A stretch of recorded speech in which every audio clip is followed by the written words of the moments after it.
Assalamualaikum warahmatullahi wabarakatuh. Waalaikumsalam Waalaikumsalam warahmatullahi warahmatullahi wabarakatuh. Alhamdulillah wassalatu wassalamu ala Rasulillah sayyidina wa habibina wa maulana Muhammadin ibni Abdullah wa ala alihi wa sahbihi wa mawala, amma ba'du. Yang saya muliakan,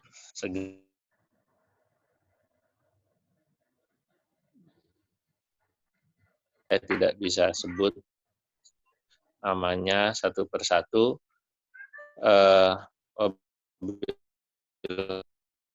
Seluruh jamaah kajian manhaj istimbat yang insya Allah semua dimuliakan Allah Subhanahu wa Ta'ala. Amin ya Allah. Pada siang ini, marilah kita dirahmati Allah, dimuliakan Allah. Marilah kita awali kajian ini dengan pembacaan Ummul Quran. Semoga Allah memberikan keberkahan umur, keberkahan ilmu, keberkahan rezeki, dan keturunan yang soleh-soleh. Ala hadhihi niyah wa kulli niyatin lihaat. A'udzu billahi minasyaitonir rajim. Bismillahirrahmanirrahim. Alhamdulillah rabbil alamin arrahmanir rahim maliki yaumiddin. Iyyaka na'budu wa iyyaka nasta'in. Ihdinas siratal mustaqim. Siratal ladzina an'amta 'alaihim ghairil maghdubi 'alaihim waladdallin. Amin. Bismillahirrahmanirrahim. Kajian kita sampai pada halaman 2 bagian bawah atau baris bawah ya. Musannaf Allah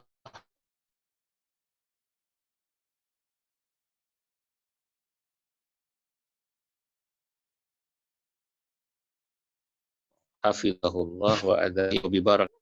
Tantangan fatwa oleh karena mufti itu adalah pengganti Nabi Muhammad SAW. Itu isim isyati ka khalifatin nabiyyi sallallahu alaihi wasallam fi wadhifatil bayan. Fa inna lil mufti, maka sesungguhnya bagi seorang mufti itu syurutan adalah beberapa syarat. Allati la budda tawaffuruha, yang mau tidak mau atau yang mesti harus dipenuhi syarat-syarat itu, tawaffuruha. Minha, diantaranya ayyakuna musliman, seorang mufti itu dia harus seorang muslim pastinya. Balighan, dan dia juga haruslah seorang yang baligh. Aqilan, dan dia juga haruslah berakal. Adilan, dan dia juga haruslah orang, dan dia adalah orang yang adil. Ya. Fal mufti, maka seorang mufti, innama huwal alimu, dia adalah orang yang alim, bil mas'alati, ini penulisannya keliru dikit, kurang alif ya, bil mas'alati, dengan masalah, allati yufti fiha, yang dia berfatwa dalam masalah itu. Saya ulangi, falidzalika, maka karena mufti itu adalah pengganti Nabi, ai fali annal mufti ka khalifatin Nabi sallallahu alaihi wasallam fi ada'i wadhifatil bayan wal irsyad lil ummah. Fa inna lil mufti, maka seorang mufti itu syurutan, dia harus memiliki syarat, allati la budda tawaffuruha, yang mau tidak mau harus dipenuhi. Minha, di antara syarat itu ayyakuna musliman, seorang mufti itu harus muslim. Balighan, dan dia harus baligh. Aqilan, dan dia harus orang yang berakal. Adilan, dan dia harus adil. Wadha kafa'atin fil ijtihadi, dan seorang mufti haruslah orang yang memiliki kafa'ah. Kafa'ah itu kecakapan. Kecakapan fil ijtihadi, dalam ijtihad. Nah, kalau kita bicara kecakapan dalam ijtihad itu ya syaratnya luar biasa. Yang pertama, dia harus tahu tentang Al-Qur'an. Ya, amal Qur'an fayajibu yustaratu fil mufti. Seorang mufti itu nanti disyaratkan dia harus alim dengan Al-Qur'an. Kenapa? Ya karena Al-Qur'an itu adalah sumber utama yang menjadi rujukan seluruh sumber-sumber lain. Nah, apakah seorang mufti harus hafal Quran? Menurut para ulama usul fikih, la yajibu 'alal mufti hifdzuhu, ay hifdzul Quran. Seorang mufti tidak harus hafal Quran, bal yakfi ay yakuna 'arifan bimawaqi'il ayat allati yarji'u ilaiha 'indal hajati laha gitu. Yang penting dia harus tahu posisi-posisi ayat yang di mana dia bisa menggali daripada ayat itu kalau dia butuhkan. Ya. Menurut sebagian ulama, ayat yang harus diketahui setidaknya atau dihafal ya sebagian ulama di beberapa kampus itu kalau orang belajar tentang usul fikih kayak setahu saya di Maroko itu santrinya wajib hifdzu khamsumi'ati ayat, 500 ayat. Ini yang disebut ayatil ahkam namanya. Kalau kita pernah tahu ngaji kitab tafsir ayatil ahkamnya Imam As-Sobuni gitu, atau Imam Ali Asy-Syais itu kurang lebih ada 500 ayat. Ya tentu bukan hanya 500 ayat ini saja, karena uh, itu yang berbicara tentang hukum-hukum yang bersifat tafsiliyah, ya, yang bersifat uh, terperinci atau kasus-kasus khusus gitu. Tapi nanti seorang mufti misalnya dia harus paham Al-Quran itu, dia juga kalau yang sudah alim, dia bisa beristimbat, menggali hukum dari ayat-ayat yang kadang-kadang tidak langsung berbicara tentang hukum, tapi dia bisa ambil nanti sebagai dasar hukum juga. Gitu. Sebab nanti di belakang akan dijelaskan model ayat itu.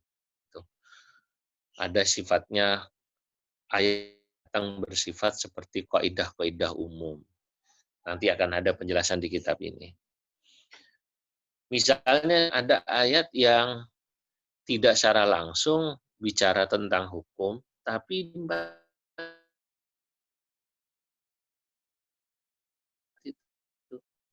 ayat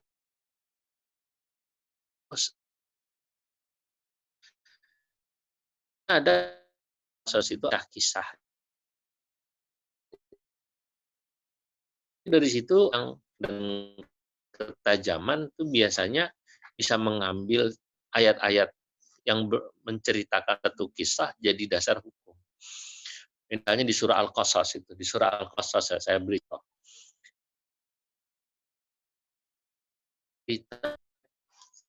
Yang itu anaknya Nabi Syuaib bekerja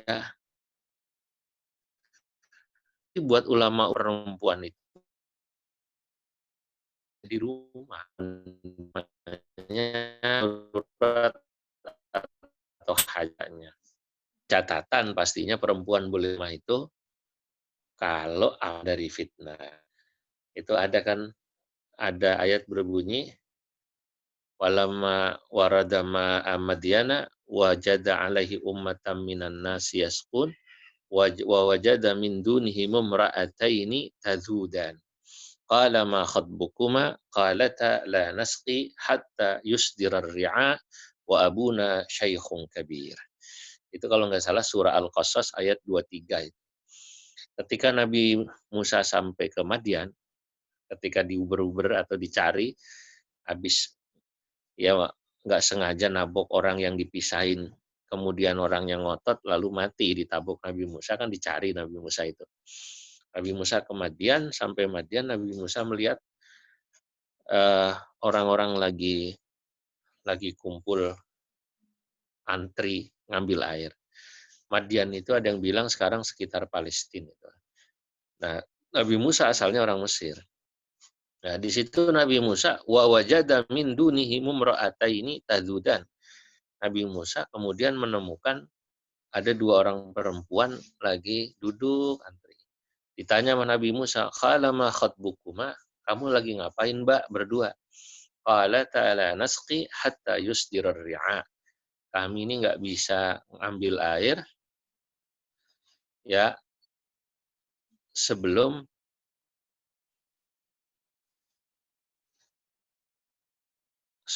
mereka selesai. Ya. Nah, itu jadi dalil. Jadi dalil bahwa apa namanya? Jadi dalil bahwa boleh perempuan bekerja di luar. Termasuk ayat sesudahnya itu. Ya, banyak lah ya. Itu juga semua dijadikan dalil. Ada ayat juga di surah An-Naml itu. Ini ada kaitannya sama corona ya. Hatta idza atau ala wadin namli qalat namlatu ya ayyuhan namlu dkhulu masakinakum la yahtiman hatta idza atau ala wadin namli qalat namlatu ya ayyuhan namlu dkhulu masakinakum la yahtimannakum Sulaiman wa junuduhu.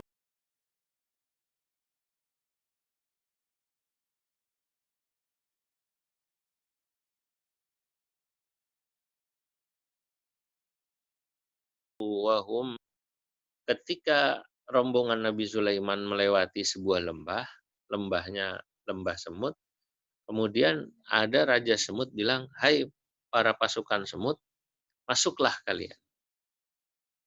Jangan sampai oleh diinjak oleh apa namanya, diinjak oleh Sulaiman dan tentaranya. Nah, ini menunjukkan bahwa seorang pemimpin itu secara fikih itu dia harus perhatian kepada orang yang dipimpinnya. Jangan sampai orang dipimpinnya mendapatkan masalah. Jadi kalau sekarang pemerintah itu memberlakukan apalah namanya PSBB, apa karantina sebagian atau apapun dalam rangka menjaga rakyat dan masyarakat supaya tidak tercemar corona, itu bukan hal baru. Dulu Raja Semut sudah melakukan itu buat anak buahnya. Nah, ini namanya ayat Quran yang bercerita tentang kisah, tapi bisa dijadikan dalil. Gitu.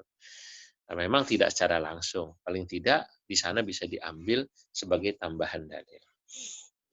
Nah, baik. Fal mufti, saya lanjutkan. Maka seorang mufti, innama huwa, bahwasanya dia adalah al-alimu, orang yang alim, harus mengerti bil mas'alatil lati yufti fiha, dengan masalah yang dia berfatwa di dalamnya. Dia harus tahu persis. Jangan sampai seorang yang katanya menjawab satu masalah, nggak ada seorang mufti. Dia berfatwa bi ghairi ilmin,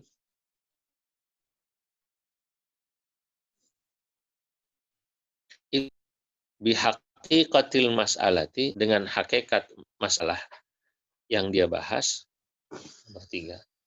Wajahilun, dan dia jahil ya, bimaqasidis syariati, dengan maqasidus syariah, tujuan-tujuan syariah. Nomor 3. Hatta akhta'a fi fatwahu, sampai kemudian dia salah dalam fatwanya. Artinya dia jahil berfatwa karena jahil ya, bukan dia keliru karena jahil, bukan dia keliru karena dia sudah mencoba ijtihad tapi ya kemudian ijtihadnya tidak tepat, itu beda. Kalau dia akhta'a fatwahu, dalam fatwa penjelasan hukumnya karena kejahilannya, fahuwa athimun, maka dia berdosa. Wahamilun, dan dia membawa li'ithmi man amila bihi, atau menanggung, hamilun itu. Wahamilun, dan dia juga menanggung, selain dia berdosa, juga wahamilun, dan dia menanggung li'ithmi man amila, menanggung orang yang mengikuti oleh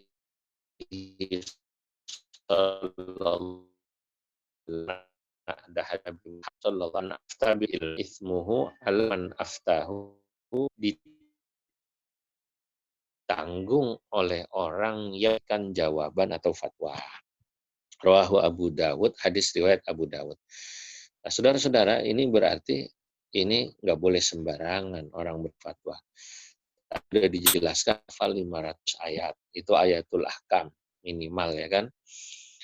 Hadis-hadis juga dia paling tidak apakah harus hafal kitab-kitab hadis? Tidak juga. Atau harus hafal hadis? Tidak. Sekarang sudah enak. Sekarang sudah ada apa namanya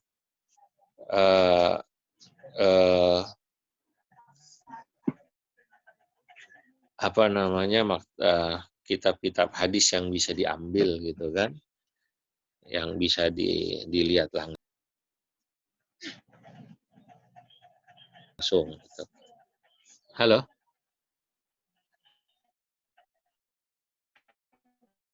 halo.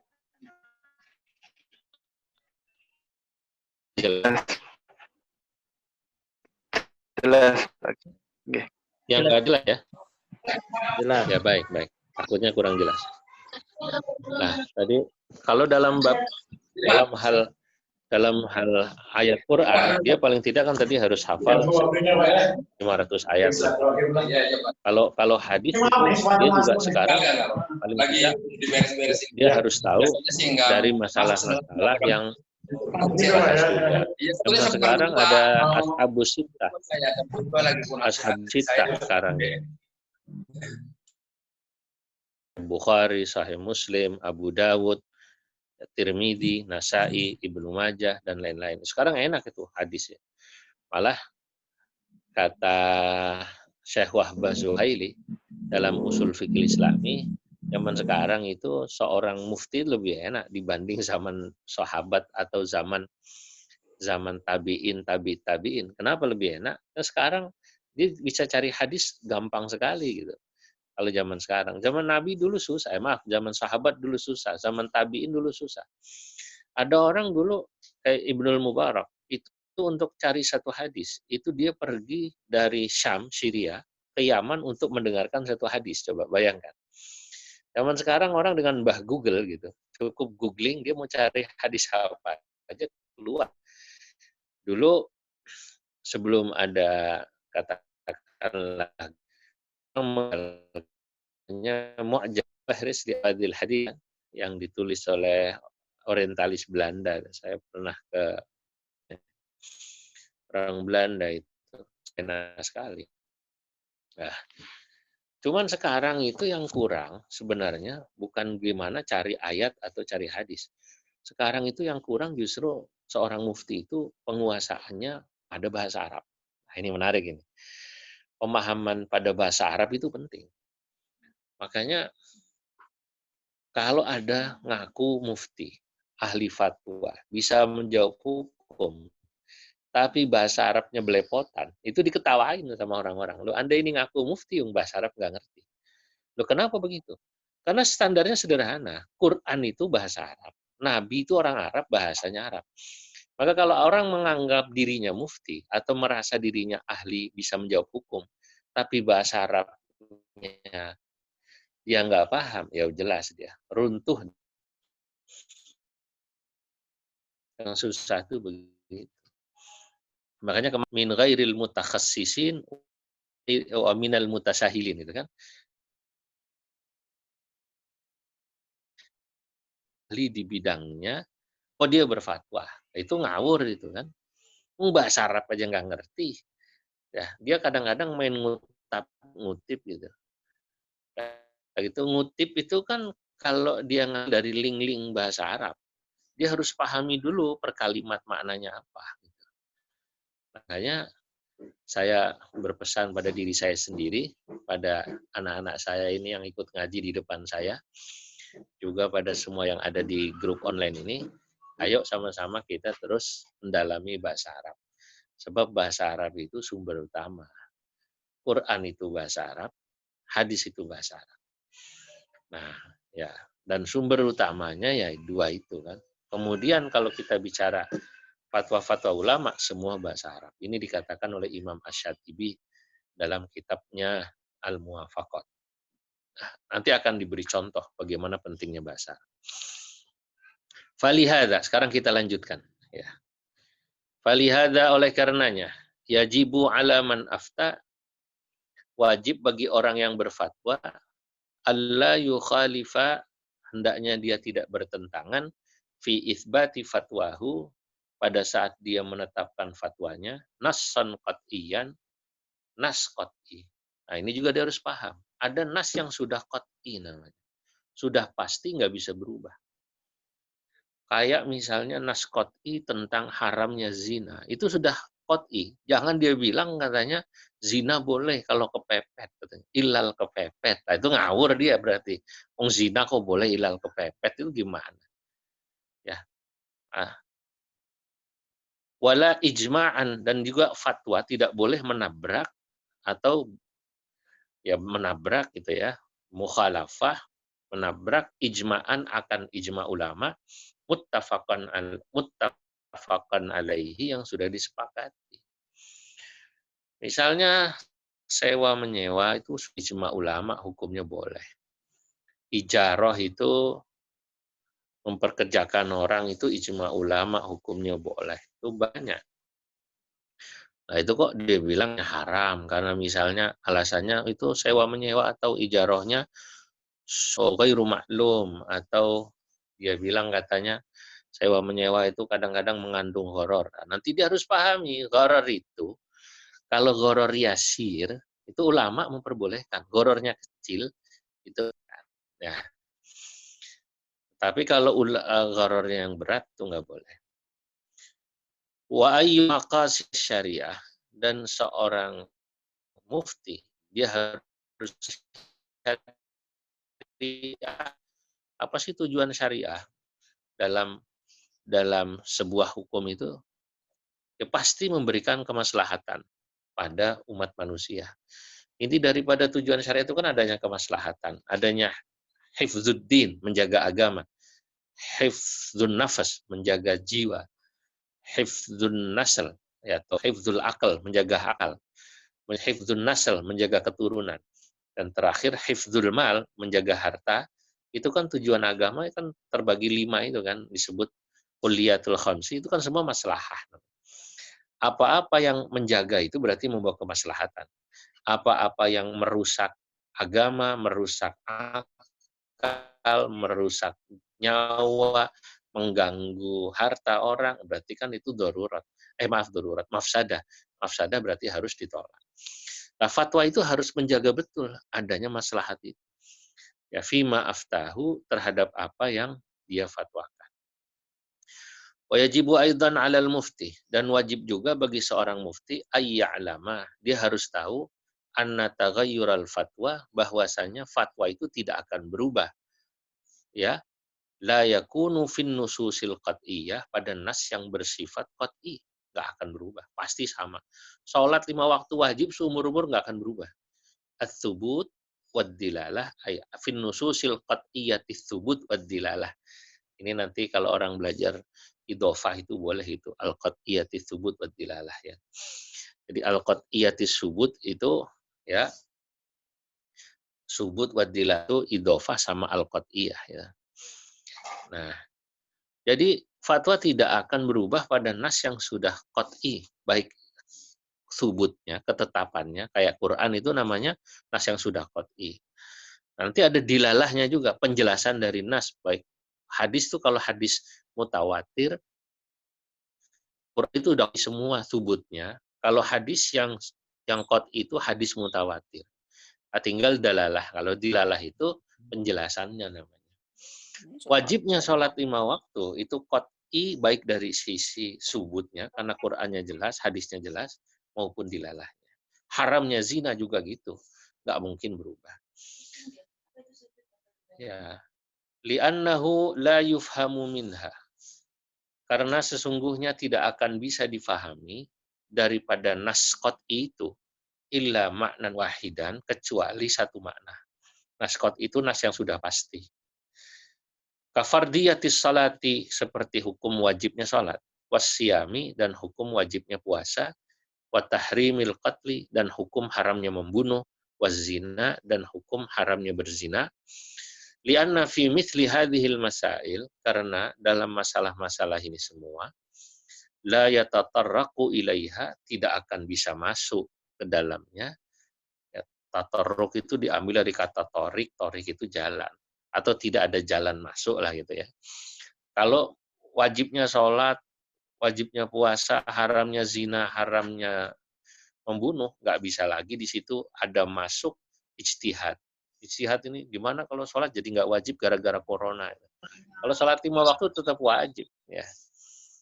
Wala taghayyurun, dan tidak ada perubahan.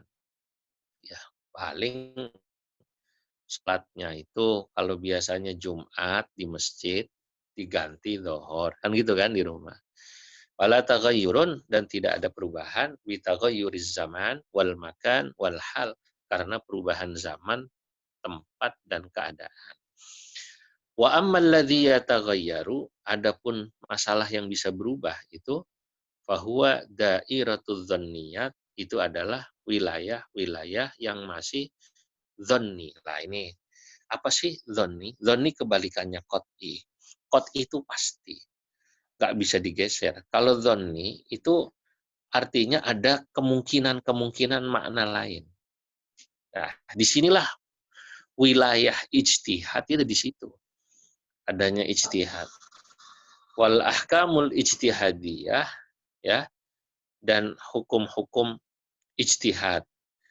Ya, yang berubah itu ya hukum-hukum wal ahkamul ijtihadiyah, dan hukum-hukum yang bersifat ijtihadnya para ulama, allati taqbalul ikhtilafa, yang masih menerima al ikhtilafa, adanya perbedaan pendapat, wat taghayyura, dan adanya perubahan-perubahan. Nah, ini bedanya. Nah, kalau orang yang dulu ngaji usul fikih, dia pasti tahu ada disebut qat'i sama dzanni, itu pertama.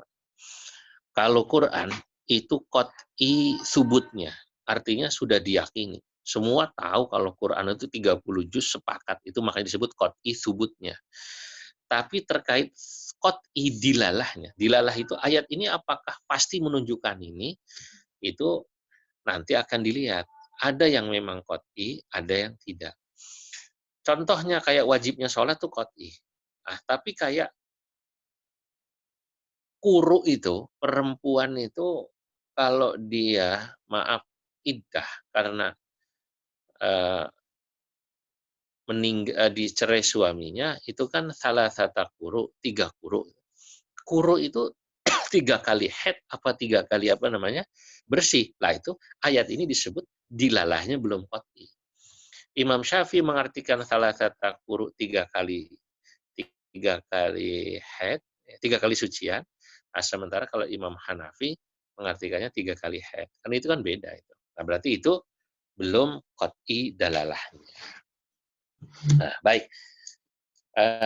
Saya menulis ya sebagai tambahan sebelum ini nanti mungkin habis masih berapa menit lagi ininya, Kang? Berapa menit lagi? Masih bisa nyambung ini? Ustaz Didi. Hostnya mana hostnya? Masih bisa nyambung. Baik. Itu sekarang saya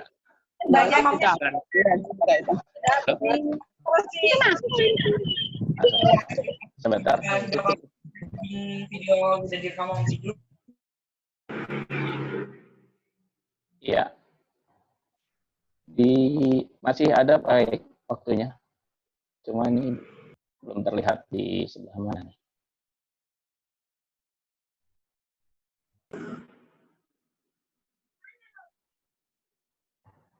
Monggo dilanjut dulu. Mufti itu pada dirinya sendiri ketika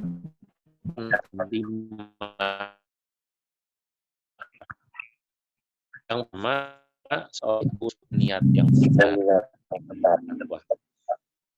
Maksudnya niat yang benar,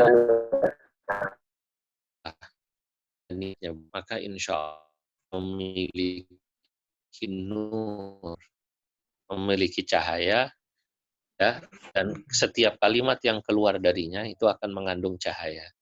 Kata Syekh Ali Hasbullah, fa illam takun lahu niyatun lam yakun alaihi nurun.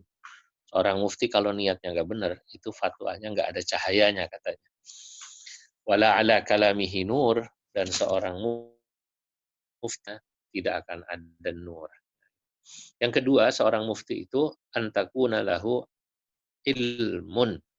Seorang mufti harus punya ilmu. Wahilmun, dan hilmun. Pertama ilmun pakai ain, kedua hilmun pakai ha. Ya, ya hilmun itu kesantunan, kebijaksanaan. Wawaqarun, dan ketiga dia harus punya ketenangan. Wasakinatun, ya maknanya sama. Amal ilmu, kenapa seorang mufti harus punya ilmu? Fal hajatu ilaihi zahiratun. Hajat terhadap ilmu jelas. Wa ammal hilmu, kenapa seorang mufti harus punya hilm, sifat santun, bijaksana? Fa innahu kiswatul ilmi, karena kesantunan itu adalah pakaiannya ilmu. Ilmu kalau nggak ada kesantunan, kalau nggak ada kebijaksanaan, kayak telanjang gitu, nggak ada pakaian. Wa jamaluhu, dan juga tidak ada keindahan. Fal ilmu, ilmu itulah yu'arriful mar'a rusydahu, yang akan membuat orang dikenal dia menjadi cerdas. Fal hilmu atau wal hilmu, sementara kesantunan, yuthbituhu, membuat orang menjadi sabat, cecek kata orang, tetap. Wal waqaru was sakinah, sementara waqar dan sakinah min thamaratil hilmi, adalah buah daripada kesantunan. Itu yang kedua, syarat seorang mufti. Atsalits, itu yang ketiga, seorang yang menjawab hukum itu ayyakuna qawiyan. Dia harus kuat. Alama huwa fihi, atas pendapatnya. Alama huwa fihi. Ya kalau punya pendapat nggak kuat, ya repot ya. Bisa dibeli nanti, digeser. Ini halal apa haram, Pak Ustadz? Haram katanya. Tapi ini yang nanya wali kota. Entar dulu dah, saya cariin dulu katanya yang boleh, kata Pak Amin. Nah, dia harus kuat itu. Wa ala ma'rifatihi, dan juga harus kuat atas ilmunya. Ai mutamakkinan minal ilmi. Dia harus mutamakkin, kuat itu. Ghairi dha'ifin fihi. Dia pada yang dia pahami harus kuat. Fa innahu idza kana qalilal bid'ah, sebab seorang mufti kalau modalnya dikit, kalau bid'ah itu modal ilmunya dikit, ahjama 'alal haqqi fi maudhi'il iqdam au aqdama fi maudhi'il ihjam. Kadang-kadang dia yang mestinya maju malah nggak maju, mestinya nggak maju malah maju. Orang kalau kurang ilmu begitu. Mestinya mengharamkan malah nggak diharamkan, mestinya tidak mengharamkan malah diharamkan. Itu kalau kurang ilmu. Tapi kalau orang ilmunya kuat, enggak, dia kuat. Ar-rabi'atu, yang keempat, seorang mufti itu harus punya sifat al-kifayah. Al-kifayah itu ya kecukupan ilmu.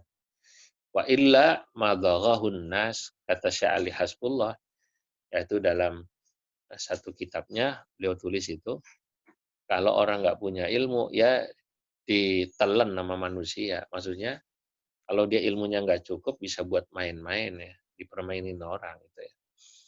Apalagi kalau dia, mohon maaf, nggak punya kecukupan harta. Selain kecukupan ilmu, nggak punya kecukupan harta. Repot dia. Kalau masih ngandelin dibayar gitu, mufti bayaran, repot gitu. Mufti bayaran ya, repot lah itu. Ya, makanya sebaiknya mufti itu tidak bayaran dari pemerintah. Tapi mohon maaf ya, sekarang rata-rata mufti itu bayaran. Emirat Arab itu apalagi bayarannya gede-gede. Mufti Emirat Arab, Uni Emirat Arab itu kalau diundang datang ke sebuah negeri, pesawatnya bisnis itu. Ya, pesawatnya bisnis. Saking anunya. Yang hebat itu Mufti Azhar. Mufti Azhar itu lembaga yang kaya raya. Karena Al-Azhar itu setahu saya dahulu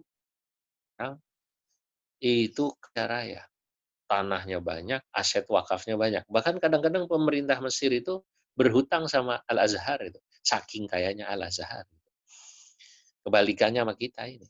MUI, saking susahnya itu nggak bisa bikin kegiatan karena dananya belum turun. Ki Amin ketawa-ketawa itu. Ya, ya oleh karenanya menunjukkan nggak punya dana itu bisa dipermainkan ya. Ki Amin. Nah, yang terakhir kelima syarat mufti itu ma'rifatun nas. Mufti itu dia harus mengenal masyarakatnya. Kenapa?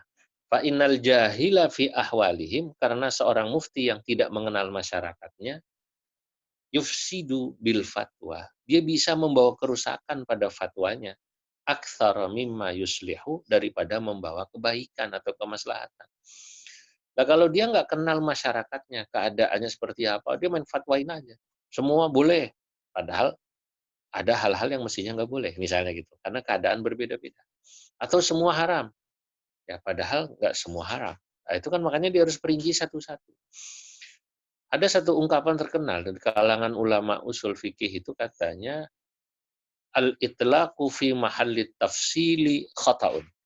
Orang kalau berfatwa secara mutlak, menyamakan hukum fi mahalli tafsil, padahal kondisinya berbeda-beda, khata'un, maka dia akan salah.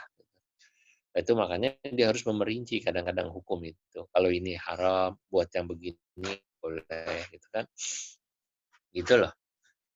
Kayak sekarang ini, tidak semua ustadz itu susah, tapi tidak semua ustadz juga kondisinya cukup. Ustadz PNS kayak Wirta Amin bisa senyum-senyum masih, alhamdulillah. Tapi ustadz Miftah bagaimana? Ki Miftah ini PNS bukan ini. Gitu. Jangan-jangan imunitasnya sudah berkurang ini gara-gara sebulan lebih nggak ngajar katanya. Ya, itu kenapa harus tahu keadaan. Nah, baik, itu diantara 5 sifat seorang mufti yang harus dimiliki. Sebelum nanti kita lanjutkan masail-masail dzanniyah, sampai sini dulu, kita baru bahas tentang syarat-syarat mufti ya, dan tadi seputar tentang masalah-masalah qot'i. Saya kembalikan kepada host untuk tanya jawab sekarang, atau diskusi. Silakan dihidupkan, boleh semua itu. Boleh dihidupkan. Silakan, sudah dibuka moodnya. Tanya Pak Kiai. Siapa? Assalamualaikum. Salam, mediator. Siapa? Mu'alif tanya Pak Kiai. Oke, silakan Mu'alif. Ini Pak Kiai. Kenapa yang dikan adil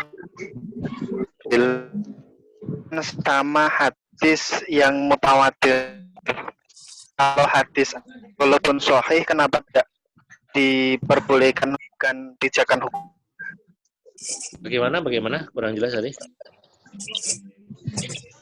Hah? Kenapa tadi? Kenapa? Pertanyaannya kurang jelas. Chat aja, nanti hostnya yang bilang itu. Akan bisa dengan untuk pijakan hukum. Bagaimana? Kalau itu memang suaranya nggak jelas. Itu sinyalnya kayaknya kurang bagus di sana, Pak. Di Koneksinya sana, agak kurang.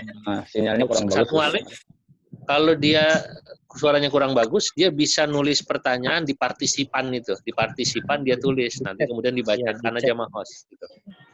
Tulis aja Kang, ditulis. Mungkin yang lain dulu, yang lain.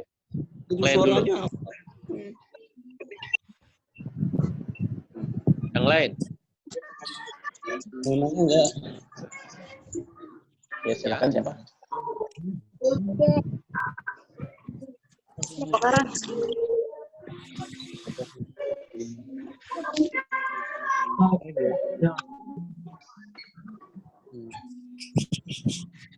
Halo, Ada mungkin? Pak Kiai Amin mungkin mau tanya.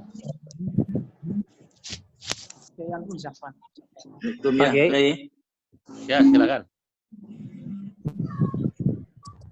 Sementara masih Keluar pertanyaan saya masih belum begitu hafal ya Mama. Ya. Baik. Mau bertanya lagi ya? Silakan. Tadi yang digunakan untuk pijakan hukum itu kan hanya Al-Quran dan hadis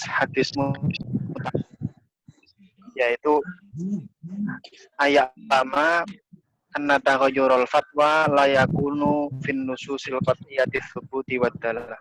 Tadi menjelaskan nas yang qat'iyah thubutnya itu hanya Al-Quran dan hadis mutawatir. Kenapa di sini tidak memasukkan hadis ahad yang sudah jelas kesahihannya, tapi kenapa kok bisa guna kebijakan hukum? Baik, begini. Baik. Ini perlu dicatat ya. Nas qat'i yang subut dan dilalah itu dalam kajian usul fikih hanya dua. Pertama, ayat Quran yang membahas pada hal-hal yang sudah disepakati dalalahnya. Itu satu.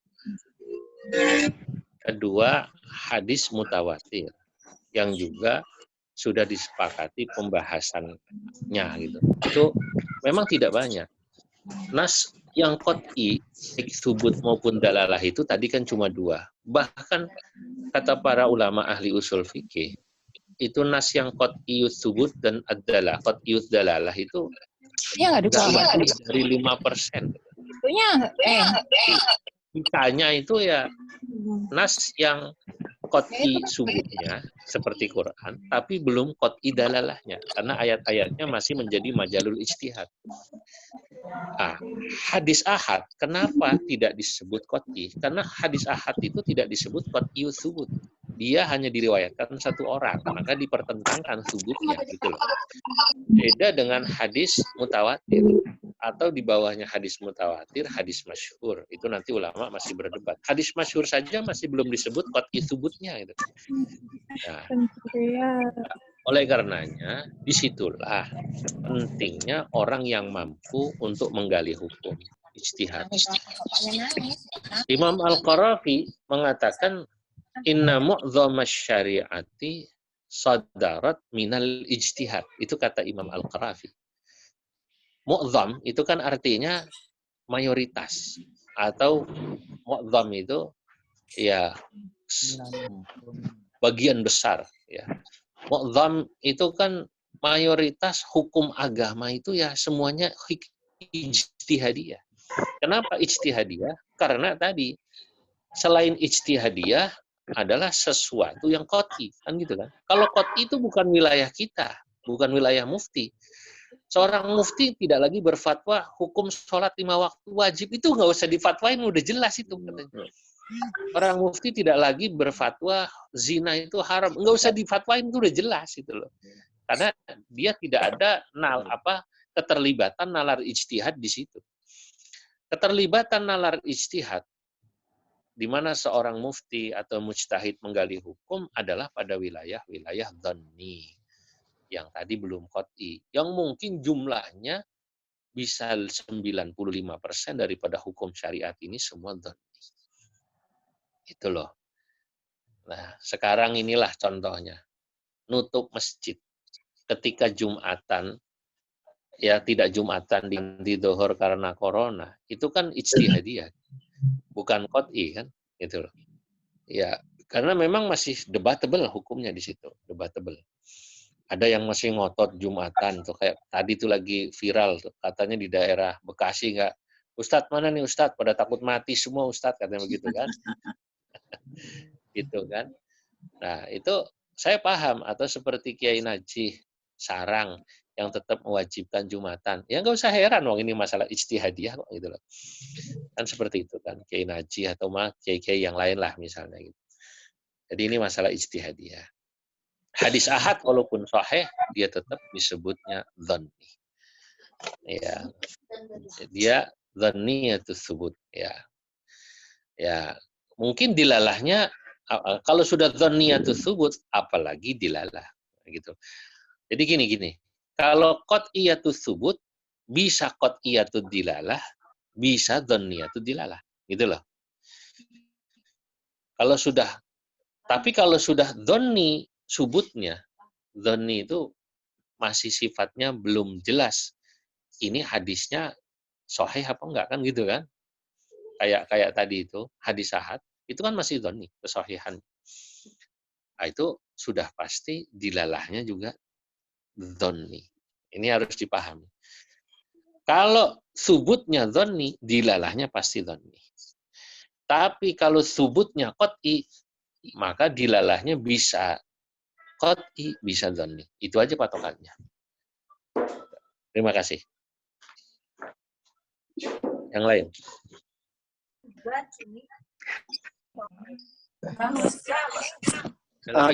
Itu masuknya yang mana Pak Kiai? Masuknya yang disebut dhonni dilalah apa yang apakah termasuk yang itu?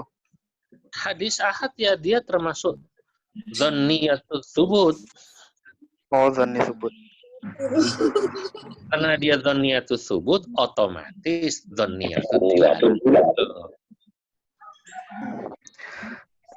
Terus ini pertanyaan mengekor Pak Kiai. Tadi istihad ya termasuk pelarangan sholat Jumat kemudian diganti dengan sholat zuhur di rumah masing-masing. Kemudian ada sebagian masjid yang di situ sholat zuhur itu yang harusnya Suaranya hilang. sholat zuhur itu bagian atau bagaimana Niko? Suaranya putus-putus, Kang. Nggak jelas. Suaranya putus-putus. So, dari pelarangan Jumatan, kemudian sebagian masjid pelarangan Jumatan, sebagian masjid malah mengadakan sholat zuhur secara berjamaah. Lah itu melakukannya di awal waktu. Itu menurut kajian fikihnya bagaimana Pak Kiai? Apakah sah sholatnya? Apakah sah tapi dosa atau bagaimana? Ya kalau bicara saya sah gimana? Nah, cuman kan masalahnya nanti begini, masalah sah itu dilihat daripada bentuk ibadahnya sesuai syarat rukun apa tidak, itu satu. Kalau masalah dosa apa tidak itu nanti akan dilihat pada aridinya, hukum barunya, apakah atau yang ya hukum wad'inya, apakah dia bisa menyebabkan timbulnya madharat apa tidak, gitu loh. Kalau misalnya dibikin sholat berjamaah yang berkerumun, gara-gara dia bikin ada penularan terhadap orang lain atau pada dirinya, lah itu dia itu namanya ibadahnya sah tapi dosa. Itu sama kayak puasanya orang sakit. Orang sakit tetap ngotot puasa. Ditanya bagaimana hukum puasanya? Ya sah hukum puasanya sesuai dengan syarat dari mulai subuh sahur sampai maghrib buka kan gitu kan. Lah urusan dosa nanti akan dilihat dosa apa enggak. Kalau karena dia puasa semakin membuat dia sakit, tambah berat sakitnya, maka puasanya pada saat kondisi dia sakit dan memaksa hukumnya dosa. Nah itulah ya. Karena dengan berpuasa dia membawa idror pada dirinya, membuat madharat dirinya.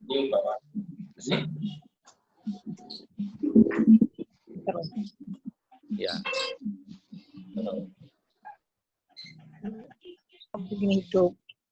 Baik, dari saya Pak Kiai. Ya, gimana? Ini kaitan dengan Jumatan masih sama, mirip, tapi begini, ada satu pengurus masjid untuk menghilangkan kesan Jumatan. Lalu dia mengadakan sholat zuhur berjamaah Pak Kiai. Padahal jamaahnya ada 70 orang itu hari Jumat itu. Gimana kira-kira? Yang lebih bagus itu Jumatan apa memang sholat berjamaah saja, karena kan nggak boleh Jumatan katanya, tapi masjid itu jumlahnya banyak jamaahnya itu. Monggo. Ya, kalau jumlahnya udah banyak begitu sih bagusnya sholat Jumat tapi singkat. Khotbahnya kultum aja tapi cepat, tapi pakai protokol kesehatan. Tapi kalau sekarang kan sesudah keluarnya PSBB itu kan pasti ada tindakan hukum dari pemerintah. Nah itu boleh, nanti udah nggak boleh. Jadi nggak usah berpikir yang aneh-aneh lah menurut saya. Nggak usah berpikir yang aneh-aneh, ya masjidnya ditutup saja. Sholatnya ya ada syiar itu tapi dibatasi gitu loh. Iya, makasih. Ya, Ramadan Nasution, bagaimana kabarmu? Ramadan.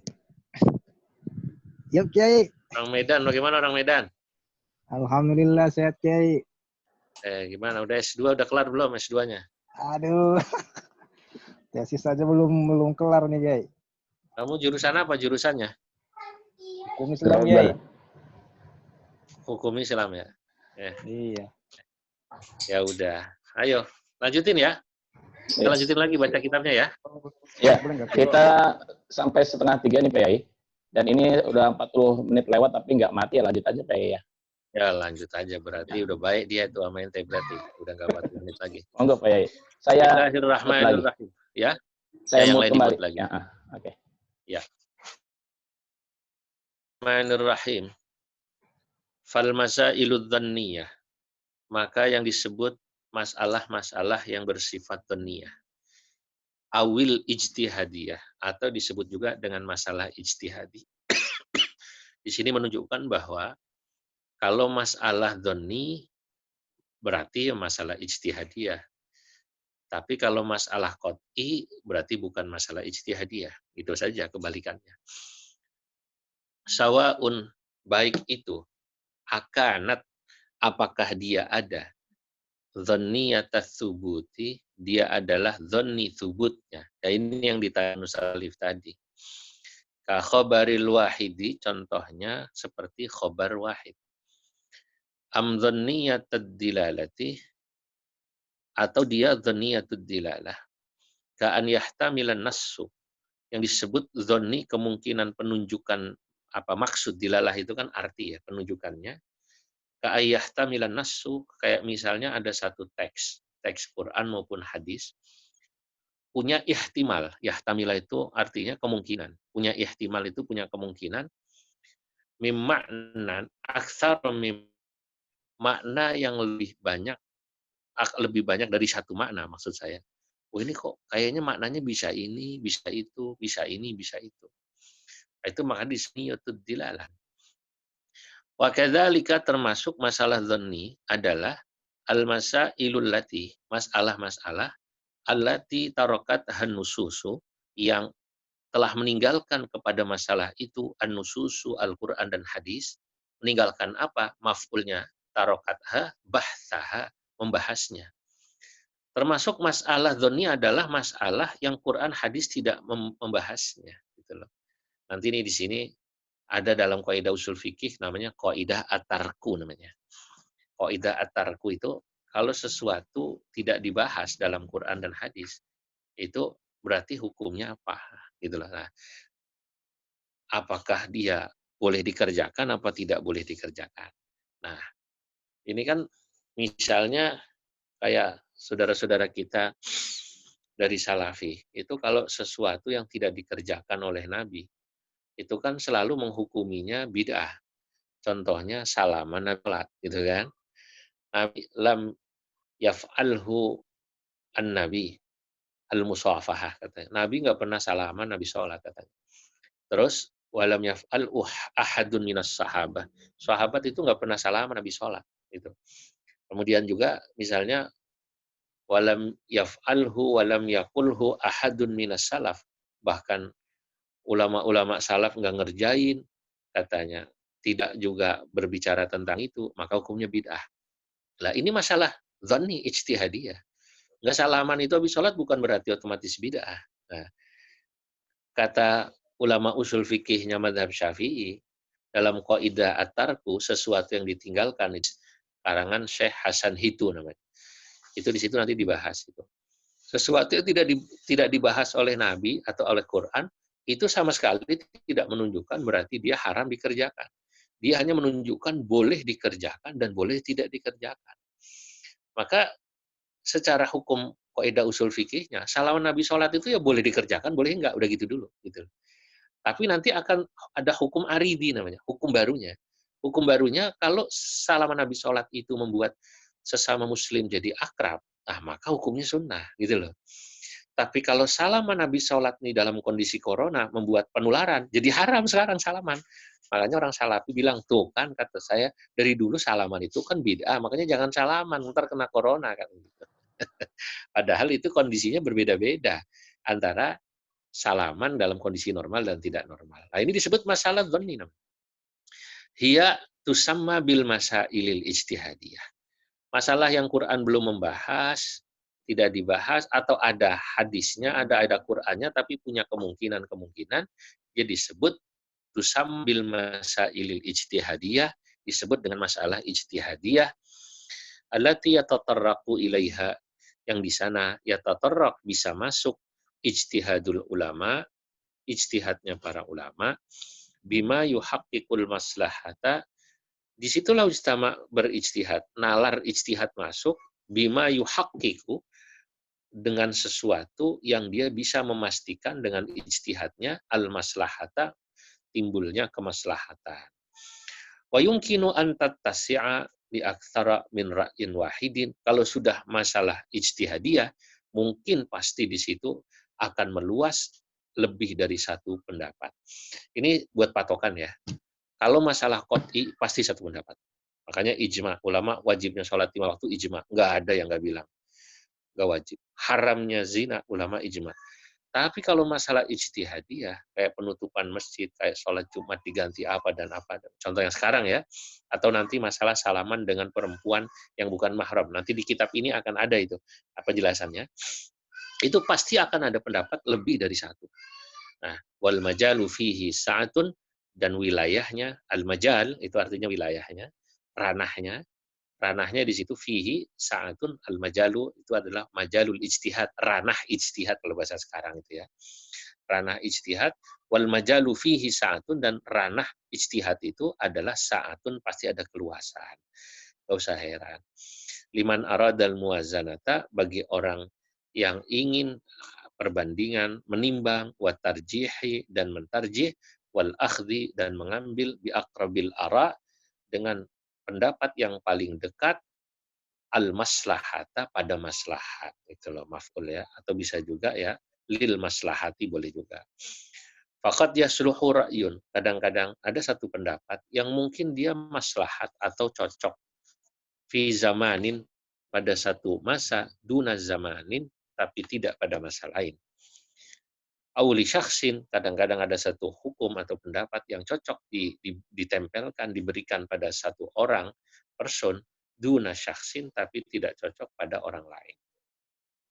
Qala al-Imam Ibnu Qayyim al-Jauziyah, ya, berkata Imam Ibnu Qayyim al-Jauziyah, fi hadhil masalah, dalam masalah ijtihadiyah ini, kata beliau, al-ahkamu naw'ani, hukum itu secara umum dibagi dua. Nau'un la yataghayyaru, pertama ada hukum yang tidak akan pernah berubah, an halatin wahidatin, dari satu keadaan, huwa 'alaiha, dia akan tetap begitu dari zaman Nabi sampai kiamat. La yasluhul azminatu wal amkinatu, ya, tidak ada kebolehan zaman dan tempat mengaturnya. Ya, sholat 5 waktu mau di Eropa, mau di Asia tetap wajib sama. Puasa 5 waktu, mau di kutub utara, mau di Indonesia tetap wajib. Wala ijtihadul ummati, dan tidaklah patut, la yasluhu itu tidak patut maknanya. Ya, wujubil wala ijtihadul ummah, dan tidak juga patut adanya ijtihad umat di sana. Wujubil wajibati, seperti wajibnya sesuatu yang sudah wajib dari sananya. Sholat 5 waktu misalnya ya, tahrimil muharramat, dan haramnya sesuatu yang sudah diharamkan dari sananya, kayak zina dan lain sebagainya. Wal hududil muqaddara bi syar'i, dan juga aturan hukuman-hukuman yang sudah al-muqaddaratu, ya bisa juga al-muqaddarati ya, ini ataf sama kawujubi ya. Wal hududil muqaddarati, dan juga had-had hukuman yang sudah ditentukan bi syar'i oleh agama. Alal jaraimi, atas perbuatan kriminal atau dosa, kayak kisos, gitu kan, kayak zina, wa nahwi dzalika, itu udah nggak bisa berubah. Wala yatatarraqu ilaihi taghyirun, maka tidak bisa masuk kepada masalah yang jenis pertama ini, taghyirun, perubahan, wala ijtihadun, juga ijtihad, wala yukhalifu, dan tidak juga bisa menabrak atau bertentangan ma wudi'a alaihi, sesuatu yang sudah ditetapkan atasnya. An-naw'u tsani, nah jenis kedua sekarang. Ma yataghayyaru, ada hukum yang berubah. Bihasabi iqtida'il maslahati lahu, sesuai dengan ketetapan maslahat atau masuknya maslahat padanya. Iqtida' itu kan ya bisa juga diartikan peneterapan ya, kalau bahasa Jawanya, bahasa Indonesianya apa ya? Ketetapan maslahat padanya. Tuntutan maslahat padanya. Adanya iktidha, adanya tuntutan maslahat lahu padanya. Hukum ini bisa berubah.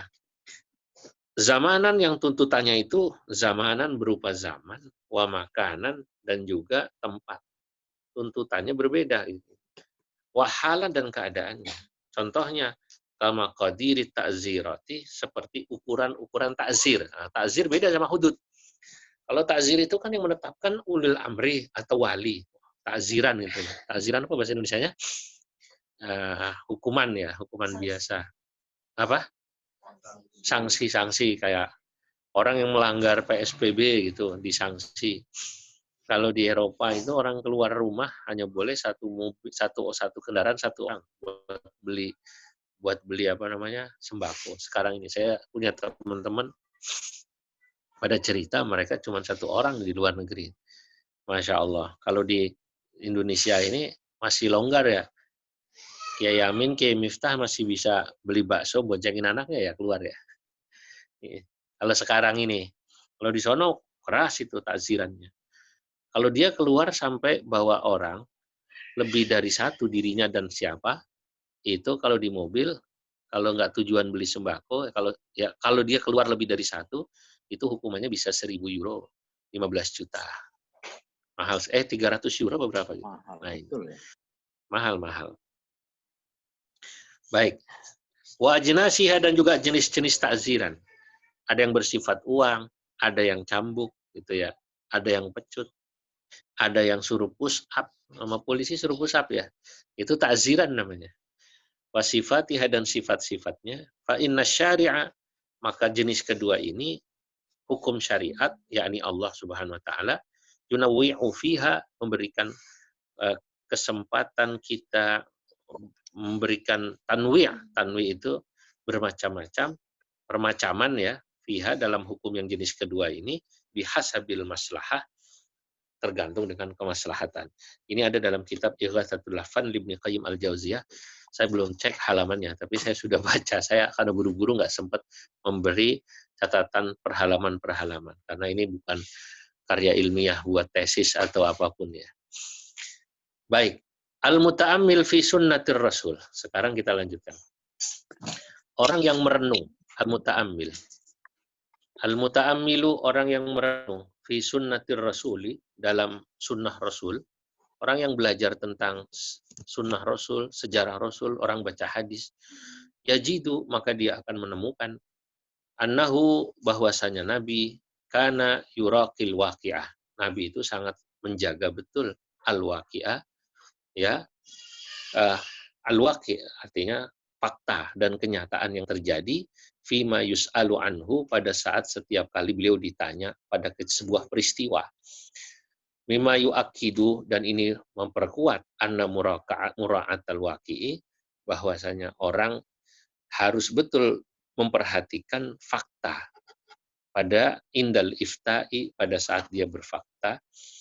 Ya, maaf, mimma yu'akkidu, termasuk sesuatu yang memperkuat anna mura'atal waqi'i indal ifta syartun. Nah, itu khobarnya anna mura'atal waqi', bahwasanya memperhatikan waqi', memperhatikan fakta ketika berfatwa indal ifta'i syartun, merupakan satu syarat ya, min syurutil ijtihadi, daripada syarat ijtihad.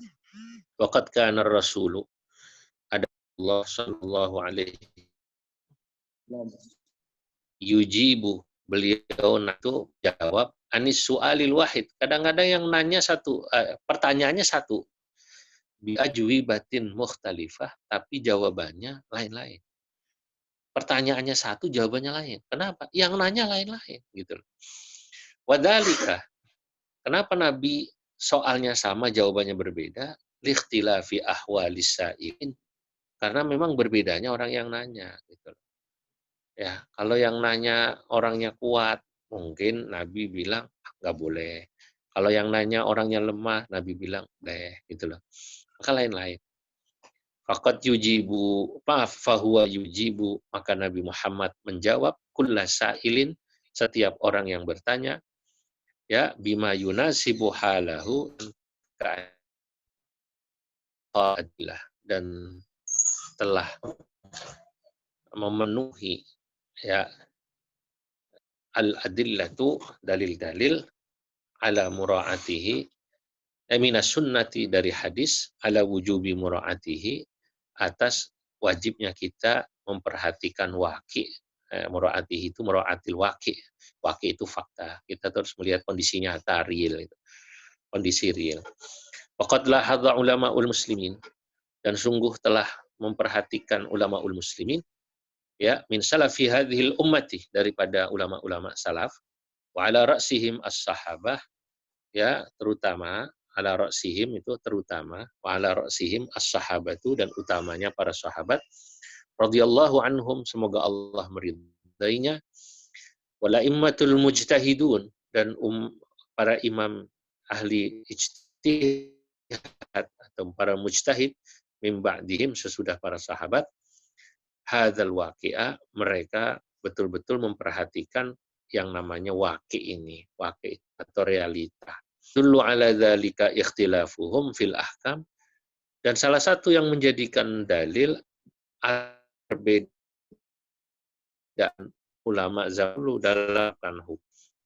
Allati kanu yusdir, mereka dulu mengeluarkan fatwanya, itu adalah nazaran liikhtilafi waqi'il mas'alah, karena mereka melihat atas perbedaannya fakta dari masalah yang ditanyakan, au halas sa'ili, atau perbedaan keadaan yang nanya. Jadi begini pertanyaannya. Pertanyaannya kelihatannya, tapi ternyata nggak sama, gitu loh. Serupa sama pada soal.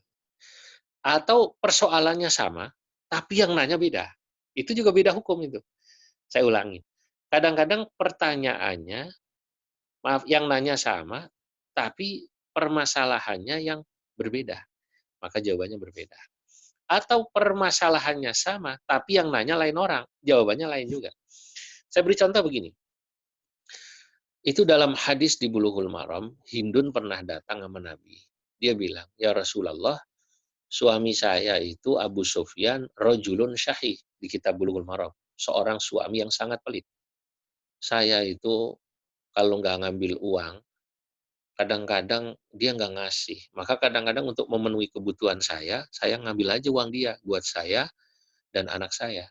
Nabi jawab, khudhu ma yakfiki wa ahlik. Kalau gitu kamu boleh ambil, kata Nabi, dari kamu bil ma'ruf, dengan cara yang baik, ukuran baik. Penjawaban karena fatwa. Artinya nggak boleh kita pakai dasar hadis ini buat ceramah. Ibu-ibu, kata Nabi, ya, cari ambil aja di kantong. Nggak bisa begitu, Kiai. Konteks hadis ini ya adalah Nabi ditanya hukum, gitu loh.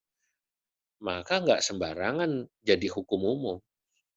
Ya, dia harus dicek lagi, gitu. Jadi makanya itu pentingnya. Sahabat menjadi muta'assina bi Rasulillah sallallahu alaihi wasallam karena mengikuti Nabi Muhammad sallallahu alaihi wasallam. Wasara ala sahabat, dalam hal menjawab itu tergantung pertanyaan yang berbeda atau penanyanya berbeda. Siapa yang mengikuti itu? Al-a'immatul mujtahidun, para imam yang ahli ijtihad. Jadi singkatnya beginilah. Jadi singkatnya begini. Ini ada kata-kata mutiara berbunyi gini. Sya'nul mufti fil adyan kasya'nit tabibi fil abdan. Itu kata-kata mutiara itu. Sya'nul mufti fil adyan kasya'nit tabibi fil abdan. Seorang mufti itu posisinya sama kayak dokter. Mufti itu fil adyan, ngurusin urusan keagamaan.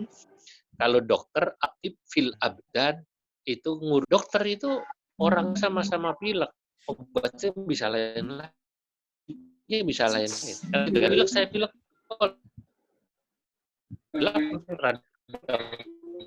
tenggorokan, napas, ngos-ngosan, nah kan lagi sama mirip ya kan, beda keadaan orang yang halat hal, ya maka ya ada ayat, makanya seorang baru tahu sih. Saya yang gampang nuruti dia kasyait.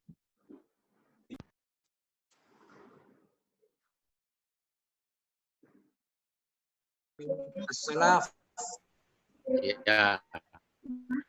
Dari mana? Ancol, Kiai. Ancol. Ya, berikutnya. Selanjutnya. Ya. Ahmad Fadilah dari Tangerang. Masya Allah, orang Tangerang tuh. Terus yang lain. Miftah. Miftah, orang mana? Orang mana? Ancol. Ya, terus yang lain. Ayo, yang lain. Suaranya aja, saya biar aja dengar. Ya. Ini yang mana? Ini kan luar biasa ya, jauh-jauh. Ada Habib Umar nih, Al-Hinduan dari KU. Oh, alhamdulillah. Sekarang di Cipayung. Terus berikutnya siapa lagi? Malib. Pademangan Pak Kiai. Pademangan. Satu Ramadan. Rahmat Ramadan. Zikri dari Wakas, Kiai. Zikri, ya. Terus, Ustaz. Satu Ramadan di mana sekarang tinggal? Al-Buti. Di Tangerang, Kiai, Tangerang Kota. Tangerang Kota. Oke. Ustaz Majid. Dari Banten, Kiai. Masya Allah. Terus mana lagi nih? Ustaz Tohar. Hartono, Kiai. Bumen, Kiai. Bumen.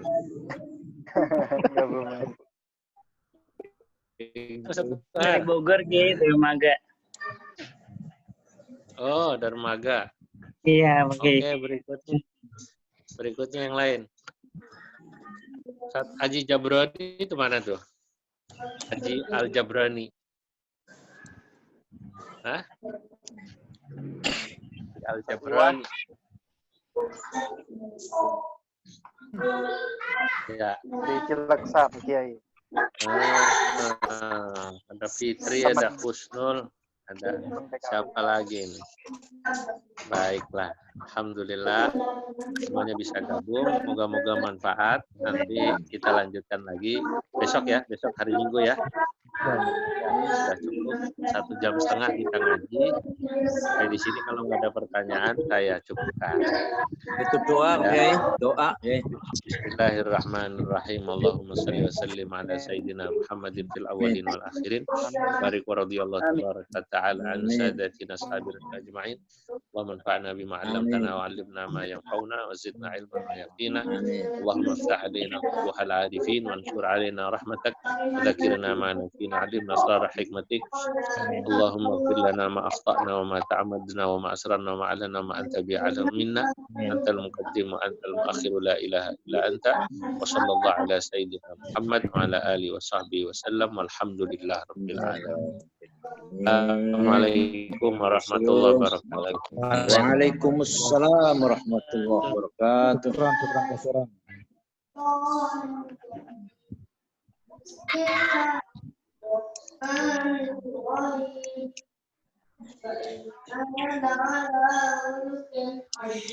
Direkam tadi ya? Ya, hostnya disimpan.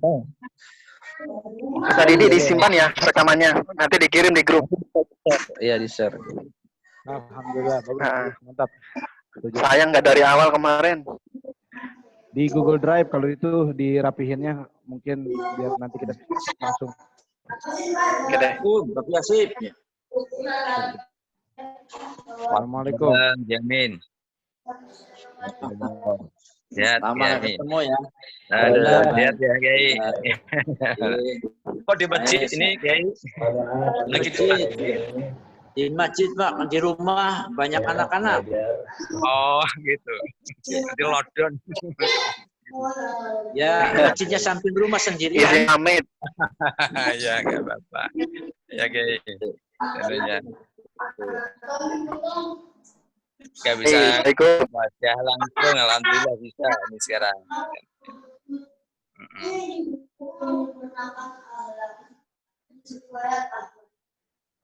Cukup sekian yang bisa saya sampaikan.